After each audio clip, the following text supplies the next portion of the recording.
एक घटना होती है नाभिकीय विखंडन। विखंडन मतलब खंडों में टूटना, नाभिक का टूटना, न्यूक्लियर फिशन इसे कहा जाता है। नाभिकीय विखंडन वो प्रक्रिया है जिसमें एक भारी नाभिक अपेक्षाकृत दो हल्के, दो या दो से अधिक भी हो सकते हैं, छोटे छोटे टुकड़ों में टूट जाता है। वो अलग पदार्थ का परमाणु बन जाता है। जैसे यूरेनियम है 92-235, ये जब विखंडित किया जाता है, हाईली एनर्जेटिक न्यूट्रॉन पार्टिकल जब इससे टकराता है तो इसका नाभिक न्यूट्रॉन को एब्जॉर्ब कर लेता है और एब्जॉर्ब करके ये दो टुकड़ों में टूट जाता है। ज़्यादातर संभावना ये होती है कि इसमें 3 न्यूट्रॉन पार्टिकल भी निकलते हैं। Kr krypton, Ba barium 36 atomic number है, 92 एटॉमिक वेट है, ये 56 और 141 है। और ये ज़्यादा संभावना होती है, लेकिन ये भी बन जाते हैं। यानी क्रिप्टन का अगर 92 के बजाय 89 वाला बनता है तो फिर बेरियम वाला 144 वाला बनता है। जैसे ना आइसोटॉप्स होते हैं, समस्थानिक होते हैं, एटॉमिक नंबर वही होता है, एटॉमिक वेट अलग अलग हो जाते हैं। तो एटॉमिक वेट देखिए Kr 92 भी है, Kr 89 भी है। तो इनमें से ये याद रख लेंगे पहले, अगर कहीं ये दिया होगा तो फिर वो बैलेंस करके ये आ जाता है। तो इस तरह से इसमें न्यूट्रॉन पार्टिकल भी निकलते हैं, बहुत ऊर्जा निकलती है। और ये जो 3 न्यूट्रॉन पार्टिकल निकलते हैं, इनकी भी एनर्जी बहुत ज़्यादा होती है। इनकी एनर्जी इतनी ज़्यादा होती है कि ये जैसे ही किसी दूसरे यूरेनियम नाभिक से टकराते हैं उनको भी ये तोड़ देते हैं। तो इस तरह से लगातार एक चेन बनती रहती है, श्रृंखला बन जाती है, जिसमें विस्फोट लगातार। परमाणु बम का यही सिद्धांत होता है। परमाणु बम में विस्फोट होता है तो ये नॉन स्टॉप प्रक्रिया चलती है। एक होता है क्रांतिक द्रव्यमान, क्रिटिकल मास। क्रांतिक द्रव्यमान विखंडनीय पदार्थ का ऐसा द्रव्यमान होता है जो यूरेनियम है, वो न्यूट्रॉन पार्टिकल जो कि एटमॉस्फेयर में आते रहते, एटमॉस्फेयर से आते रहते हैं। आगे पढ़ेंगे चलकर, ये हाई एनर्जेटिक पार्टिकल हैं, यानी इतनी ज़्यादा स्पीड है, इतनी ज़्यादा एनर्जी इनके साथ जुड़ी हुई होती है कि ये अगर यूरेनियम के नाभिक से टकराते हैं उसको एब्जॉर्ब करके वो तोड़ देते हैं। तो किसी विखंडनीय पदार्थ का वह निश्चित द्रव्यमान जिससे कम द्रव्यमान का कोई विखंडनीय पदार्थ विखंडित नहीं होता है। यानी एटम बम में 2 छोटे छोटे टुकड़े थोड़ा सा गैप में रखे जाते हैं और जब उनको किसी विधि से चोट करके आपस में मिला दिया जाता है तो वो साइज क्रांतिक साइज से ज़्यादा हो जाता है। और न्यूट्रॉन पार्टिकल हर जगह मौजूद हैं, अंतरिक्ष से आने वाले, अंतरिक्ष से एनर्जी के रूप में आते रहते हैं। तो ये जो हाई एनर्जी आती है वो सब जगह न्यूट्रॉन पार्टिकल्स मौजूद हैं, वो उससे तुरंत विस्फोट हो जाता है। उसमें 2 प्रकार की ये विखंडन प्रक्रिया होती है। एक तो ये अनियंत्रित हो गई जिसमें बम होता है, परमाणु बम होता है, और दूसरा नियंत्रित वाली होती है।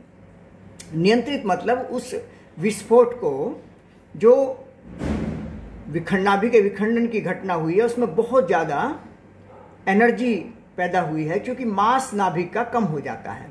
और जब मास कम होगा तो एनर्जी, मास के इक्विवेलेंट एनर्जी, आइंस्टीन की मास एनर्जी इक्वेशन से वो बाहर रिलीज होती है।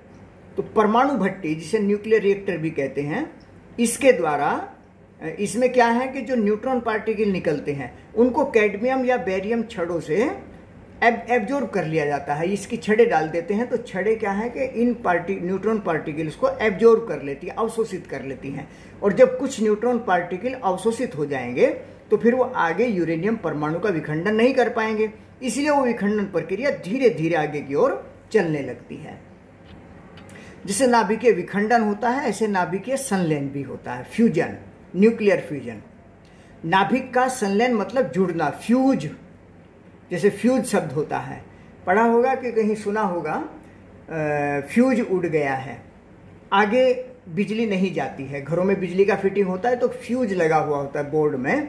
अगर वो फ्यूज उड़ जाए, ये जैसे इन्वर्टर है मान लीजिए, कभी कभी उस पर ओवरलोड होने से उसका फ्यूज उड़ जाता है, पीछे एक लगा हुआ होता है, पेच टाइट करके खोलकर देखते हैं उसको तो फ्यूज उड़ गया। फ्यूज मतलब जुड़ना एक तरह से। तो फ्यूजन मतलब नाभिकीय संलयन। छोटे छोटे नाभिकों का जुड़कर आपस में भारी नाभिक अपेक्षाकृत बनाना। अगर अपेक्षाकृत, जैसे कि ये ड्यूटेरियम है 1H2 1H2, अगर इनको आपस में जोड़ दिया जाए, हालांकि ये सब जोड़ने का कार्य हीट की उपस्थिति में ही होता है, यानी पहले से वहाँ टेम्परेचर बहुत ज़्यादा होना चाहिए तभी आपस में जुड़ पाते हैं। इसलिए इस क्रिया को ऊष्मा नाभिकीय अभिक्रिया भी कहते हैं। तो न्यूट्रॉन पार्टिकल आपस में जुड़ेंगे तो ये क्रिया होती है। 2He3 हीलियम का ही एक आइसोटोप से समस्थानिक है।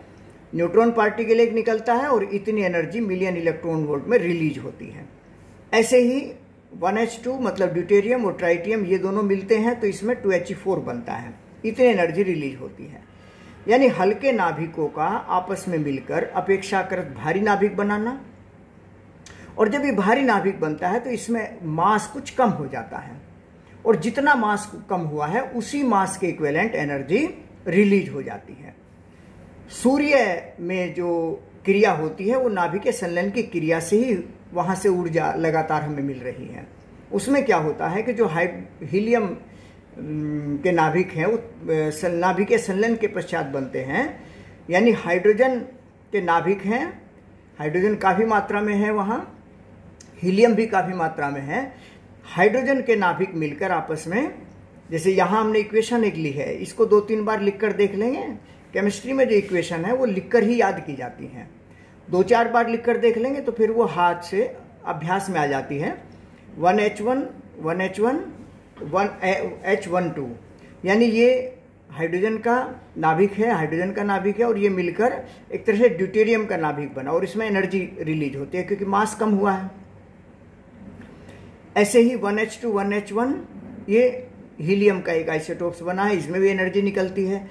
2He3 प्लस H11 2He4, ये भी एक इक्वेशन होती है। यानी ये सभी संभावित इक्वेशंस हैं। हाईली टेम्परेचर पर लाखों डिग्री का टेम्परेचर हो, ये नाभिक आपस में मिलकर संयुक्त होकर भारी नाभिक बनाते रहते हैं। नाभिकीय संलयन की प्रक्रिया उच्च ताप पर ही होती है। इसका मतलब ये हुआ कि नाभिकीय संलयन करने के लिए पहले नाभिकीय विखंडन भी करना पड़ता है, क्योंकि नाभिकीय विखंडन की प्रक्रिया में ही, जैसे कि परमाणु बम होता है, उसी में बहुत ज़्यादा टेम्परेचर उत्पन्न होता है। इसको हम इस तरह से लिख सकते हैं 4 टाइम्स, यानी 4 बार 4 हीलियम के ये नाभिक मिलने हैं हाइड्रोजन के, H11 2He4, इसे शॉर्ट में सीधे ऐसे भी याद रख सकते हैं। यानी ये सब लिखना अभ्यास कर लीजिए इनका 2-3 बार लिखकर, और शॉर्ट में इसे ऐसे कहेंगे। इसमें कहीं कोई बात मान लीजिए कभी भूल जाए तो शॉर्ट में ऐसे लिखा जा सकता है, यानी हाइड्रोजन के नाभिक मिलकर हीलियम के नाभिक इस इक्वेशन के हिसाब से बनाते रहते हैं। तो यही इसी इक्वेशन के माध्यम से, यानी यही वो क्रिया होती है जिससे सूर्य से लगातार ऊर्जा हम तक पहुंच रही है। तो ये सूर्य में नाभिकीय संलयन की क्रिया होती है, हाइड्रोजन के नाभिक मिलकर हीलियम के नाभिक बनाते रहते हैं, मास कम होता है, मास एनर्जी में कन्वर्ट होता है, उसका वही फॉर्मूला है डेल्टा ΔM/c²। तो ये सामान्य सी जानकारी है, छोटी सी जानकारी है, इसको बहुत अच्छी तरीके से तैयार कर लेंगे।